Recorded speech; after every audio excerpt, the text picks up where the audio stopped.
Our global food system is one of the major drivers of climate change.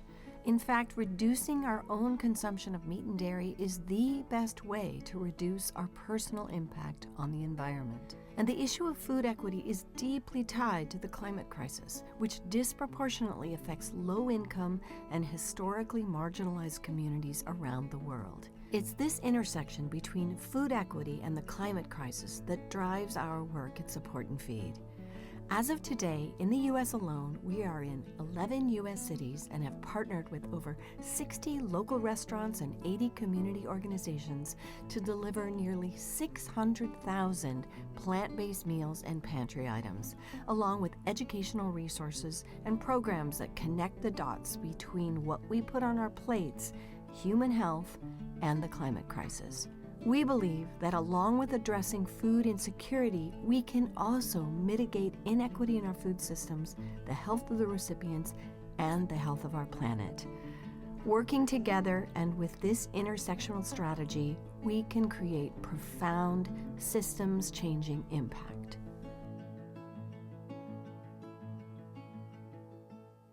Please welcome Maggie Baird with GSA board member Carly Bullock-Jones to plant seeds of change with you. Incredible. Maggie, I'm delighted to be here with you about this fireside chat, but I'm cold, so it's good that you wore a sweater if somebody could bring us an actual fire. As everyone heard, Maggie is, of course, an actress and mother of Grammy Award-winning artist. And so you have traveled the world, you have seen a lot, you have met a lot of people. What motivated you to start Support and Feed? Well, I think the Support and Feed grew out of a lifelong passion for what we used to just call the environment, and which moved to addressing, the impacts of climate change, loss of biodiversity, everything we're all here for today. And it was really my passion since I was a child, and then when I stepped into the music industry with my children, I, sort of was shocked to have been trying to live a very sustainable life and then step into a world that really, I really couldn't believe where we were at the time. And so that just became, my job to sort of ask questions. Why do we do this? And why can't we do this? And why aren't we doing this? And why can't we do this better? And because we are a family that eats plant-based food and for many reasons, and the climate being the primary one at this time, we really focused a lot on food. So everything that Billie did, we were able to add plant-based food to we had entirely plant-based food for our catering on tour, every event, et cetera. And then when the pandemic hit, we kind of came home from a tour that we were very proud of. It was going to be highly sustainable. We had a lot of great practices going. And then, we were, at home like everyone, and Billie and I were saying, oh my gosh, so many people are going to need food. And well, how can we help? So let's buy a lot of food and give it to people. And then we realized what a crazy idea that was. But within a week, we were delivering meals with an amazing group of volunteers. And we had stepped into the world of food insecurity.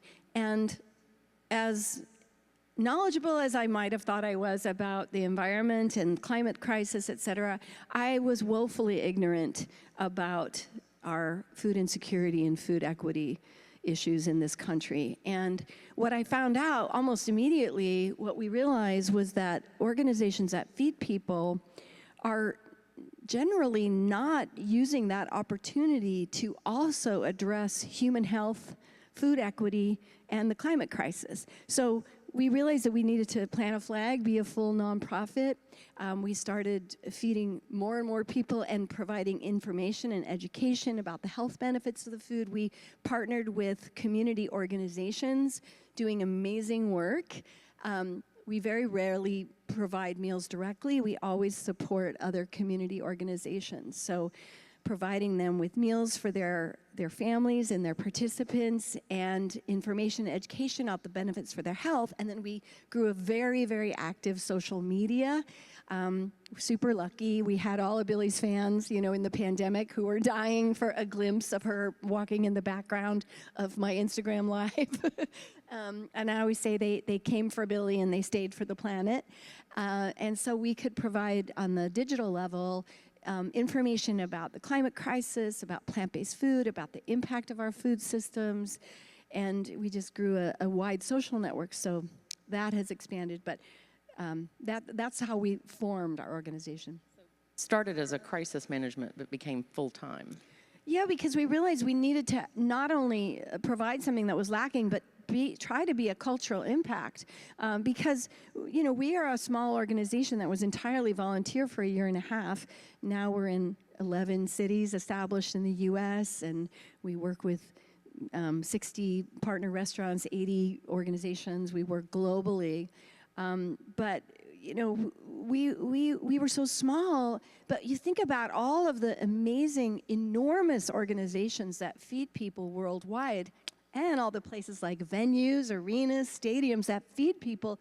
That's when you can really make an impact with the food that you provide. So part of our goal is not only this beautiful, more micro, more local goal of feeding people healthy food, but it is to be a cultural force to get the big guys, the big players, let's not say the word guys, but the big players to really increase their offerings of plant-based food, climate-friendly food, healthy food. One of the things we talked about when we met was perhaps your zip code has more of an impact on your health than your genetics. Absolutely. You know, we have a highly inequitable food system in our country. And again, I feel like I was woefully ignorant about that. But we have a tremendous amount of systemic racism in our society that has determined everything from where grocery stores are located to the rules on buses about how many bags of groceries you can carry. Of course, we have lack of green spaces in many areas. So all of these lead to food apartheids where, you know, people are just cut off from nutritious food. Sometimes that can also be financial, right? Unfortunately, healthy food, although it should be at parity of price, and certainly is to some degree when it comes to things like, you know, maybe some grains and beans, et cetera. But when you're on a fresh produce level, there's such price difference of parity, and and then if you go to, you know, more specific plant-based food, obviously the parity gets even worse. So people can be cut off from nutritious food, not just from their location, but just from the price itself. So I guess one of the things we talked about is how important it is just to get curious and start to ask why, whether it's yourself, whether it's a venue manager, sporting manager, just asking the questions begins to move the needle. This is personal for you. But what are you doing, I guess, in particular, maybe with Billie's concerts, her tour, and the neighborhoods that she's playing in and the communities she's playing in? That's a great question. One of the things we did on the last tour and we'll be doing on the next tour is we partnered with Billie's tour, and on Billie's tour, we really do, and not just Billie's tour, really all of Billie's business, you know, when we're talking about merch, when we're talking about vinyl, when we're talking about shipping or events, anything, we always put sustainability on the top. And I think my guidance to anyone who has any kind of power as an artist, an athlete, is to empower your team to make sustainability first. You as an artist shouldn't have to do that. You have too much to do. But if you tell your merch person and you tell everyone on your team, this has to be presented to me, and so our tour is highly sustainable in terms of all those things we're talking about. We deal with transportation. We have no plastic bottles at the venues. We try to have our cup or something similar, allow fans to have water bottles. We recently provided shuttle service at the Forum for an event Billie did there because there's not the best public transport, as we know, in Los Angeles. So we had 2,000 fans who came on shuttles that we had all over the city. And we really focus with the food. We have all plant-based food, but we also, with Support and feed people in all the cities around the country through the local organizations providing plant-based meals. We also have Support and Feed plant-based food drives at many arenas and venues, and we've done that not just with Billie, but many other artists, Paramore, Coldplay, Dave Matthews.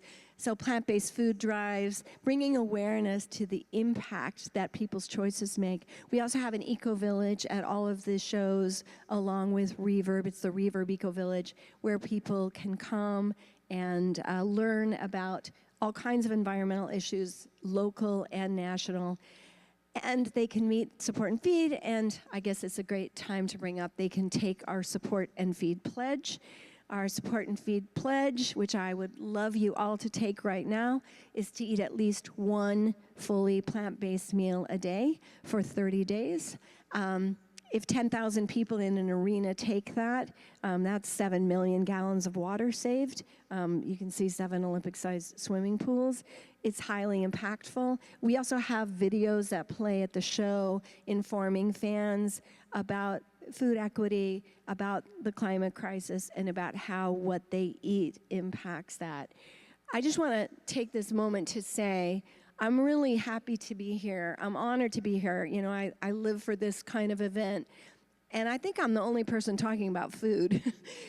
And food is one of, if not the most impactful thing all of you can do is look at your food systems, from what you serve at a lunch, what you serve to fans, what you serve in VIP areas. A long discussion about coffee, just an well, hour just ago. coffee, yeah. Like no matter how hard you try, the coffee is a different service, and they always have, you know, like little plastic cups, you know.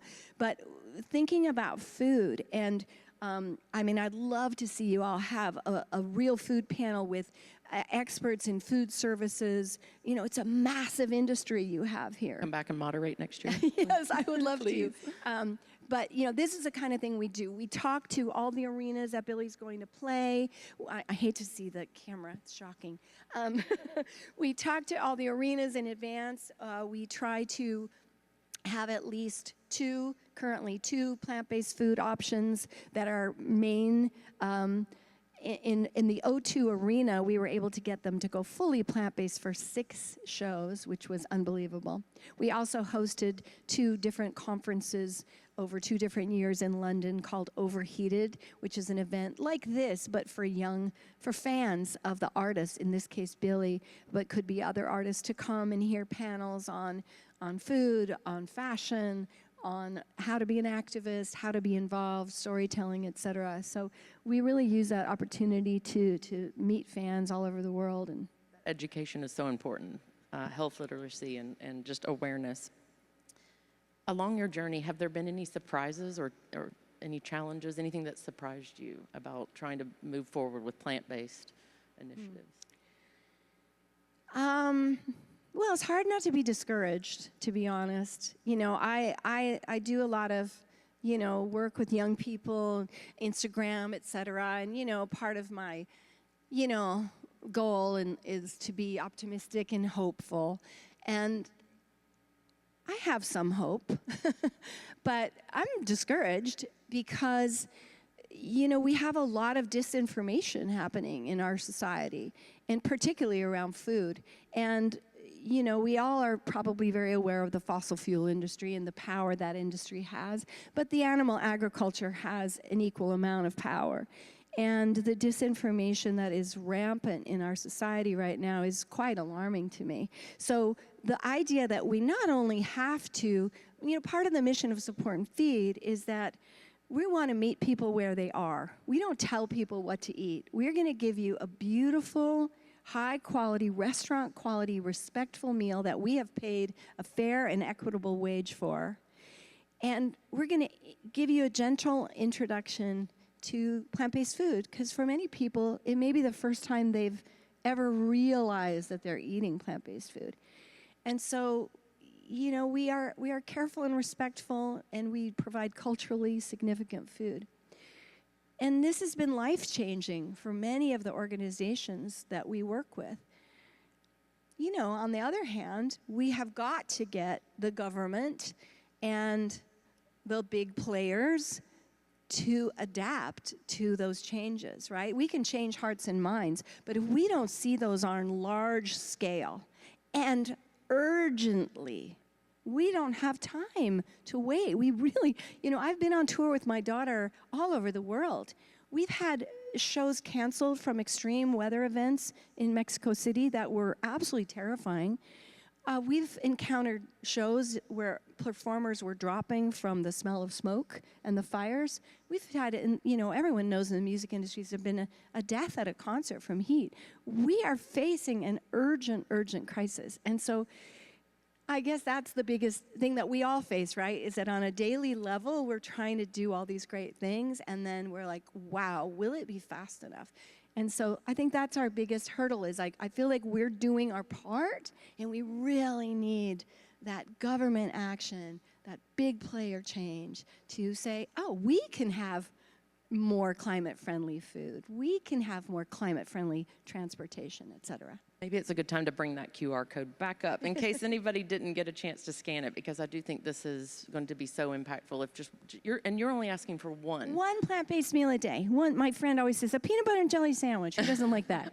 But it makes a difference. You don't have to go overnight, change your entire arena or event to plant-based, but if you can make it primarily plant-based, if you can make that integrated in what you're serving and appealing, it will make a huge difference. And it also will affect the health of your patrons, which, we're in the sports, this is a sports conference. We have got to care about human health, and it is all part of the same picture.